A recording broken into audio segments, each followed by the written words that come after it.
Welcome to connected classroom. मैं हूं ज़ैनुल आबिदीन, आपका फिज़िक्स इंस्ट्रक्टर। प्रीवियस लेक्चर में हमने types of equilibrium and states of equilibrium को डिस्कस किया था। आज के इस लेक्चर में हम डिस्कस करेंगे फ्रिक्शन को, कि फ्रिक्शन क्या होती है। ओके, तो टॉपिक है हमारा आज का फ्रिक्शन। इसको फॉर्मली डिफाइन करने से पहले हम कुछ समझ लेते हैं। यहाँ पे फर्स्ट करें कि मेरे पास ये कोई ऑब्जेक्ट है। ओके, ये मेरे पास कोई ऑब्जेक्ट है। ओके, इसके ऊपर मेरे पास एक और ऑब्जेक्ट है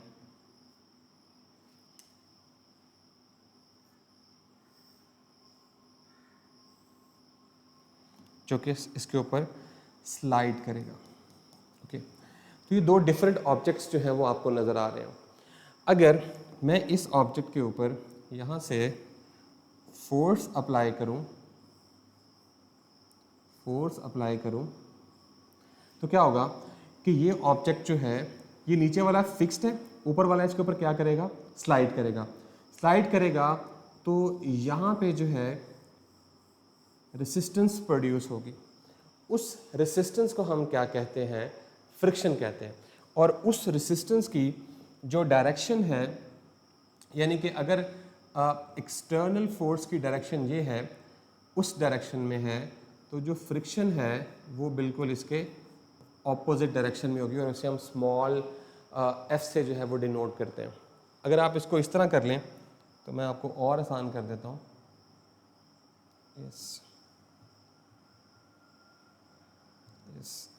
तो हमने जो फोर्स अप्लाई की है वो इस डायरेक्शन में है, जिसे मैंने एक्सटर्नल फोर्स कह दिया।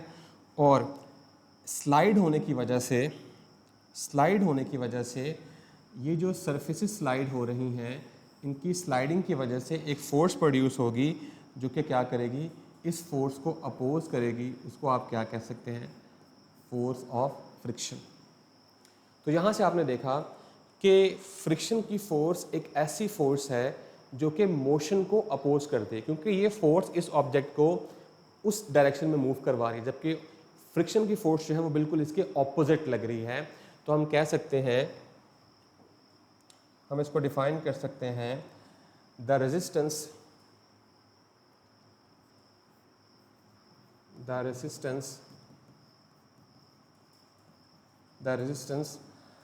that occurs between two objects that are sliding against each other। जी, तो वो रेसिस्टेंस जो कि एग्जिस्ट करती है कब, जब दो ऑब्जेक्ट्स आपस में क्या हो रहे हो, स्लाइड हो रहे हो। और स्लाइड होने की वजह से ये जो फोर्स है ये रेजिस्ट करती है मोशन को। तो इसे हम क्या नाम देते हैं, फोर्स ऑफ फ्रिक्शन। तो हम इसे एक और तरह से भी डिफाइन कर सकते हैं,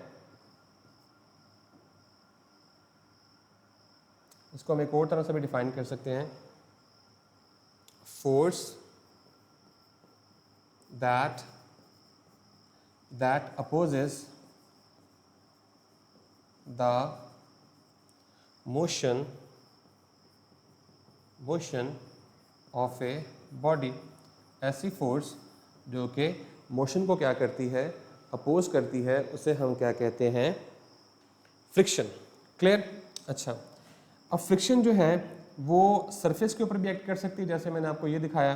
तो इसकी डायरेक्शन ऑपोजिट है। इस तरह से अगर हमारे पास कोई ऑब्जेक्ट है, फॉर एग्जांपल ये मेरे पास कोई बॉल है जो कि डाउनवर्ड फॉल कर रही है, तो आपको इस बात का पता है जब ये डाउनवर्ड फॉल करेगी तो इस पर एयर रेसिस्टेंस जो है या हवा जो है वो ऊपर की तरफ होगी, और यहाँ पे जो फ्रिक्शन की फोर्स होगी वो बिल्कुल इसके ऑपोजिट होगी, जिसे हम ड्रैग फोर्स कहते हैं।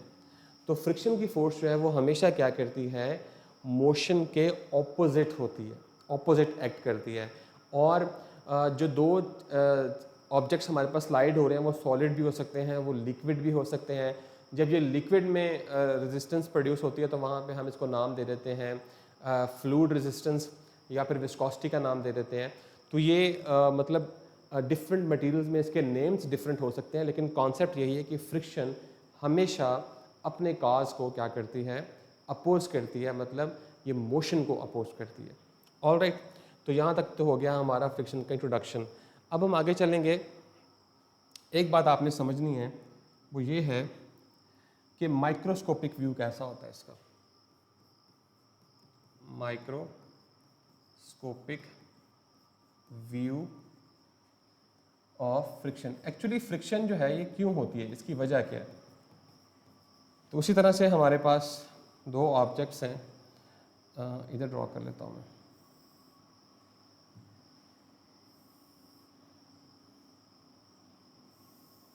दो ऑब्जेक्ट्स हैं और दूसरा ऑब्जेक्ट जो है वो मैं इसके ऊपर प्लेस करता हूँ इस तरह से, ठीक है। ये दो ऑब्जेक्ट्स हैं, ओके। अगर मैं इनका व्यू बनाऊँ, इसको जूम करके देखूँ कि यहाँ पे जो सरफेस है बेसिकली वो किस तरह से नज़र आ रही है, ओके। तो ये सरफेस जो है ये कुछ इस तरह से नज़र आएगी हमें,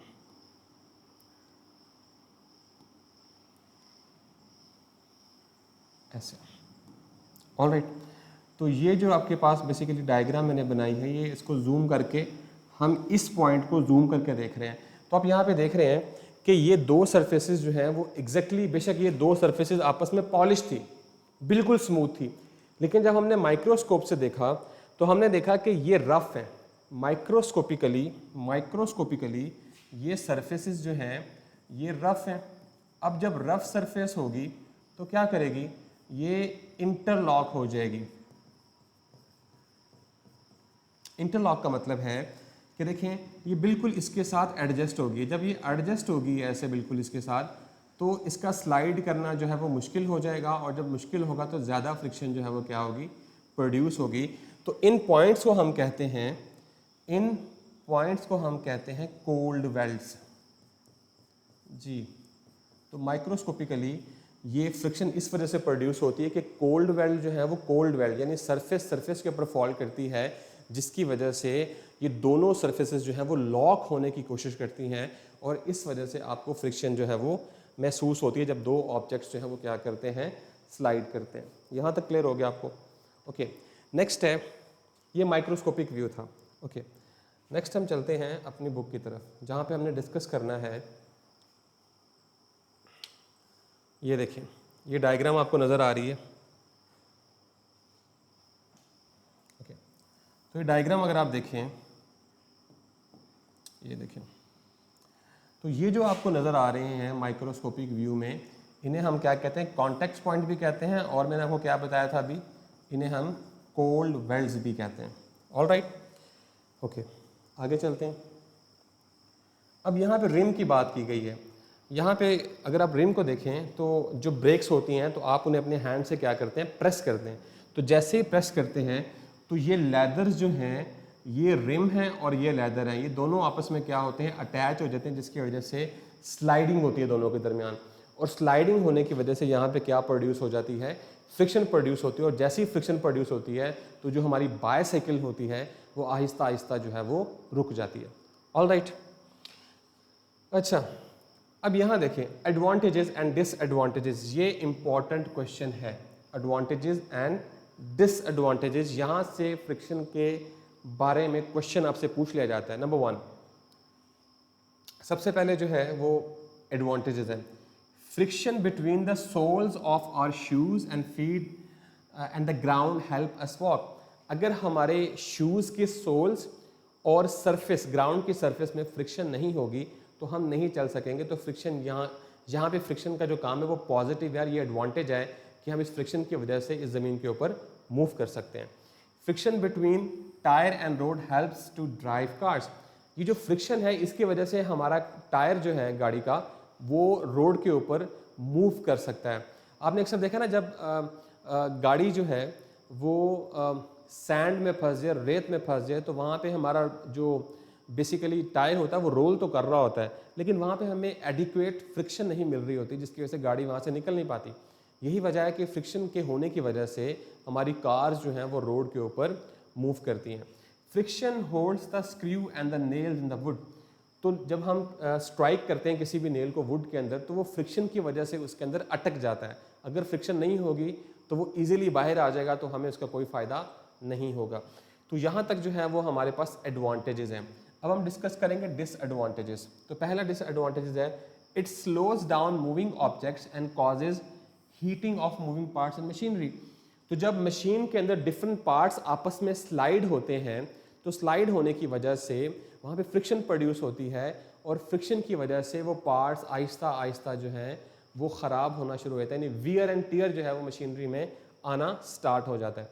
और इससे हीट प्रोड्यूस होती है, मतलब कि हमारी बहुत सारी यूज़फुल एनर्जी जो है, जो मशीन को हम यूज़फुल एनर्जी दे रहे हैं, वो बहुत सारी एनर्जी जो है वो हीट में कन्वर्ट हो रही है इस फ्रिक्शन को ओवरकम करने के लिए।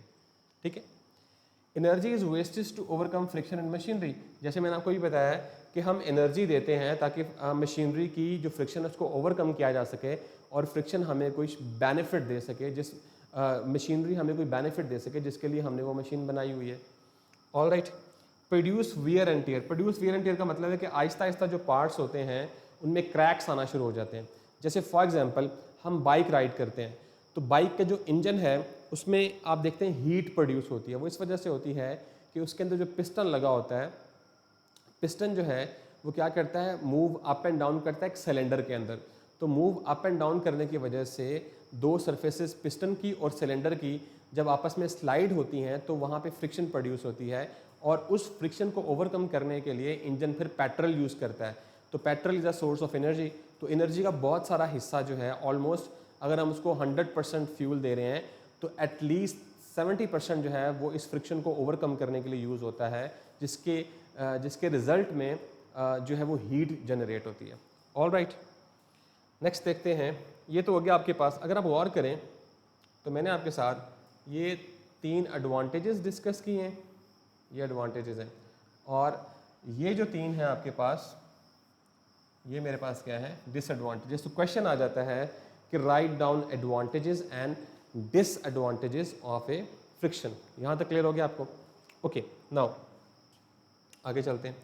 Methods of reducing friction. तो यहाँ से आपको इस बात का पता है कि वो कौन से ऐसे मेथड्स हैं जिनको हम यूज़ करके फ्रिक्शन को हम एग्जैक्टली इसको ज़ीरो नहीं कर सकते, लेकिन हाँ इसको हम डिफरेंट मैकेनिज़म्स के थ्रू मिनिमाइज ज़रूर कर सकते हैं। जैसे नंबर 1, बाय पॉलिशिंग। अगर हम सरफेस को, रफ सरफेसेस को पॉलिश कर दें, तो पॉलिश करने से क्या होगा कि फ्रिक्शन जो है वो क्या करेगी, डिक्रीज करेगी। दूसरा कि हम क्या करते हैं, फ्रिक्शन को दूर करने के लिए ऑब्जेक्ट्स को स्लाइड करवाने के बजाय रोल करवाते हैं।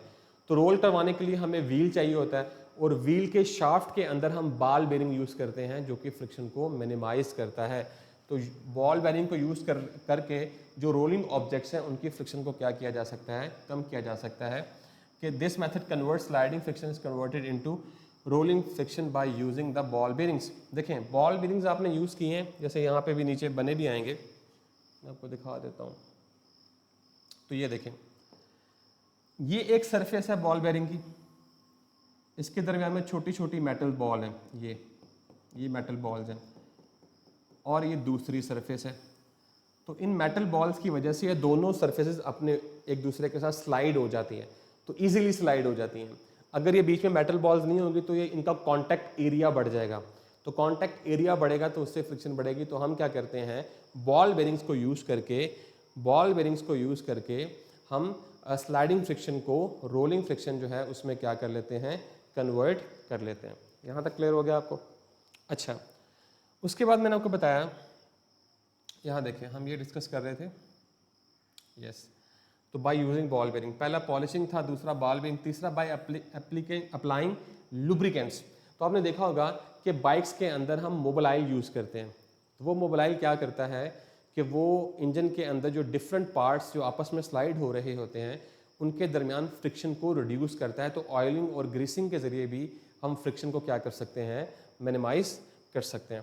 तो ये 3 ऐसे मेथड हैं हमारी बुक में जिसके थ्रू हम क्या कर सकते हैं, फ्रिक्शन को रिड्यूस कर सकते हैं। तो मैंने भी आपको क्या बताया कि पहला क्वेश्चन हमसे पूछा जा सकता है फ्रिक्शन के बारे में। Number 2 microscopic view of friction. Number 3 advantages. Number 4 disadvantages. Number 5 methods to reduce friction. तो ये 5 सवाल जो हैं वो यहाँ से पूछे जा सकते हैं आपसे।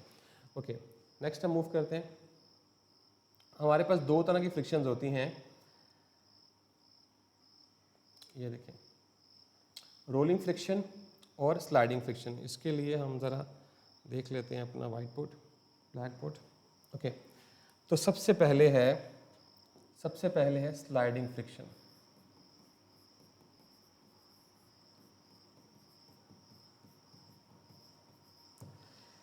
तो स्लाइडिंग फ्रिक्शन जो है, the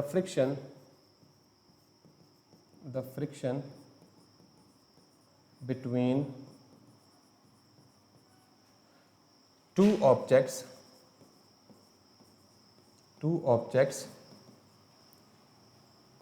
that are in contact and sliding against each other। जी, तो स्लाइडिंग फ्रिक्शन हमारे पास ऐसी फ्रिक्शन है जिसमें 2 ऑब्जेक्ट्स जो कि कांटेक्ट में हैं वो एक दूसरे के साथ क्या हो रहे हैं, स्लाइड हो रहे हैं। जैसे हमने प्रीवियस एग्जांपल्स में देखा, अगर आपको याद हो तो यहाँ देखें कि ये 2 डिफरेंट ऑब्जेक्ट्स हैं। ये ऑब्जेक्ट नंबर 1 है, ये ऑब्जेक्ट नंबर 2 है। ये दोनों क्या कर रहे हैं, एक दूसरे के साथ स्लाइड कर रहे हैं। तो इस फ्रिक्शन को हम क्या कहेंगे, स्लाइडिंग फ्रिक्शन। ओके, दूसरी टाइप होती है हमारे पास rolling friction. Rolling friction, the friction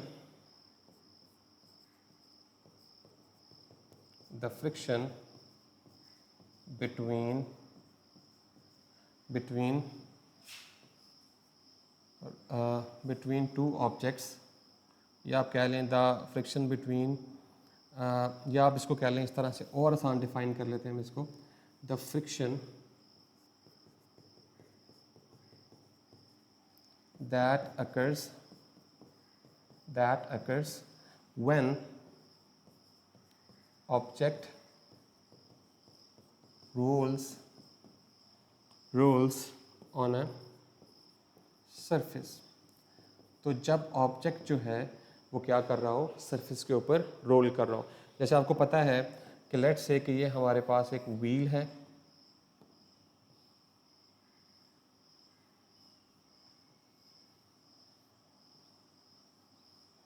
ये हमारे पास कोई व्हील है जो कि क्या कर रहा है, रोल कर रहा है, और ये हमारे पास कोई सरफेस है। तो सरफेस पे जब ये रोल कर रहा है तो इसका सिर्फ ये हिस्सा जो है वो सरफेस के साथ टच कर रहा है, और आहिस्ता आहिस्ता जो है ये जैसे जैसे रोल करता जाएगा, नेक्स्ट फेज़ में ये वाला हिस्सा आ जाएगा, अगले फेज़ में ये वाला हिस्सा टच करेगा, फिर ये वाला, फिर ये वाला, फिर ये वाला, फिर ये वाला। तो आप देख रहे हैं कि जहाँ पे हम स्लाइडिंग की बात कर रहे थे, स्लाइडिंग में ऑब्जेक्ट का सारा सरफेस एरिया जो है वो क्या करता है, दूसरे ऑब्जेक्ट के साथ टच कर रहा होता है और स्लाइड कर रहा होता है। लेकिन यहाँ पे स्लाइड नहीं करता, यहाँ पे सारे सरफेस एरिया में से कुछ हिस्सा जो है वो सरफेस के साथ टच करता है। तो इसको हम क्या कहते हैं, स्लाइडिंग फ्रिक्शन। और आपने ये बात याद रखनी है, रोलिंग फ्रिक्शन, और आपने याद रखनी है फॉर सेम वेट, अगर हमारे पास कोई ऐसा ऑब्जेक्ट है, यानी 2 ऑब्जेक्ट्स हैं, दोनों के वेट जो है वो सेम है, then rolling friction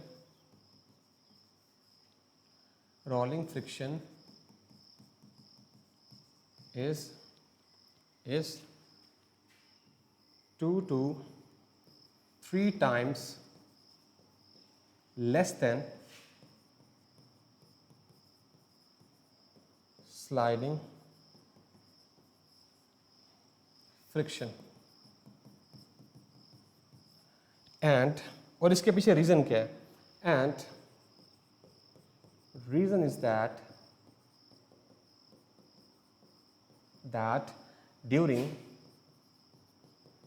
during sliding friction,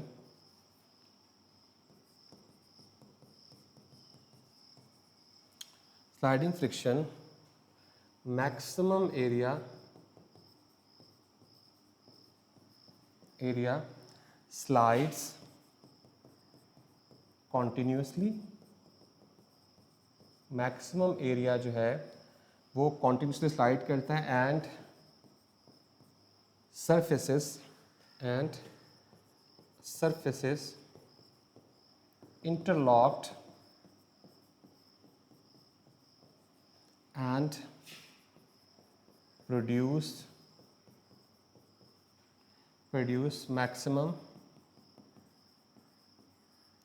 maximum resistance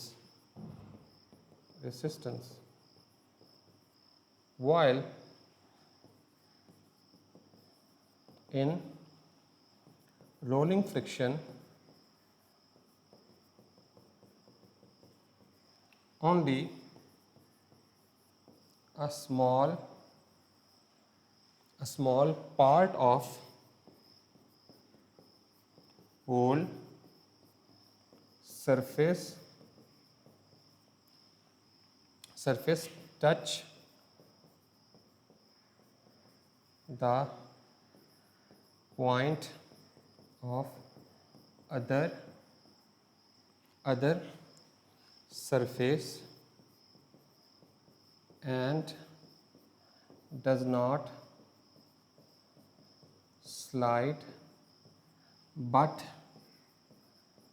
kept changing as the body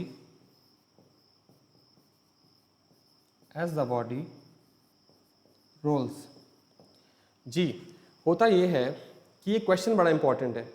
ये क्वेश्चन आपसे इस तरह से पूछा जाएगा कि बताएं why rolling friction is less than sliding friction.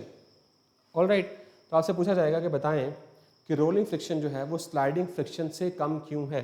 तो उसकी रीज़न ये है कि जो हमारे पास स्लाइडिंग फ्रिक्शन होती है, जैसे मैंने आपको यहाँ बताया कि उसमें मैक्सिमम एरिया जो है वो क्या कर रहा होता है, टच कर रहा होता है कॉन्टिन्यूसली, और जब टच करेगा तो कोल्ड वेल्ड्स की वजह से ये आपस में इंटरलॉक्ड हो जाएगा और रेजिस्टेंस जो है वो बढ़ जाएगी।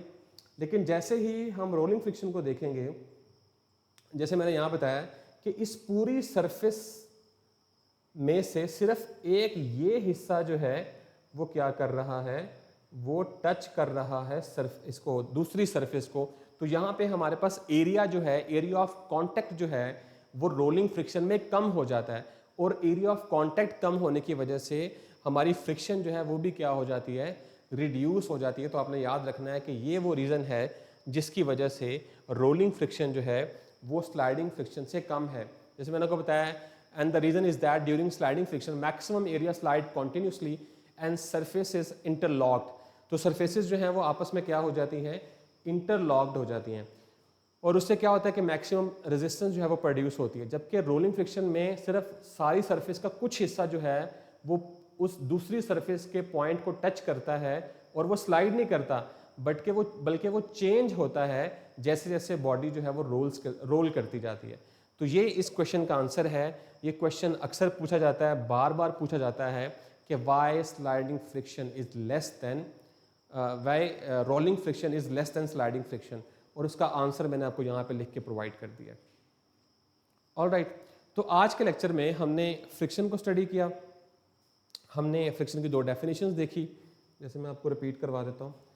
हमने फ्रिक्शन को देखा कि फ्रिक्शन जो है वो किस वजह से प्रोड्यूस होती है, रिलेटिव मोशन की वजह से प्रोड्यूस होती है जब दो बॉडीज़ जो हैं वो आपस में स्लाइड कर रही हों। ठीक है, इसी तरह से नेक्स्ट देखें कि मैंने आपके सामने माइक्रोस्कोपिक व्यू जो है वो रखा, जिसमें मैंने आपको कोल्ड वेल्ड्स के बारे में बताया या कॉन्टैक्ट पॉइंट्स के बारे में बताया। फिर मैंने आपके साथ स्लाइडिंग फ्रिक्शन को डिस्कस किया और रोलिंग फ्रिक्शन को डिस्कस किया, और लास्ट पे मैंने आपको बताया है कि यहाँ पे इन दोनों में डिफरेंस क्या है, कि क्यों स्लाइडिंग फ्रिक्शन जो है वो रोलिंग फ्रिक्शन से ज़्यादा होती है, और साथ मैंने आपके साथ एडवांटेजेस डिसएडवांटेजेस और मेथड्स टू रिड्यूस फ्रिक्शन को डिस्कस किया। तो ये था आज का हमारा लेक्चर। अगर आपके कोई क्वेश्चन है तो आप रियल टाइम चैट बॉक्स में पूछ सकते हैं। इसके साथ साथ आप यूट्यूब पे भी कमेंट कर सकते हैं। So this is all from my side. This is Zainul Abidin signing off.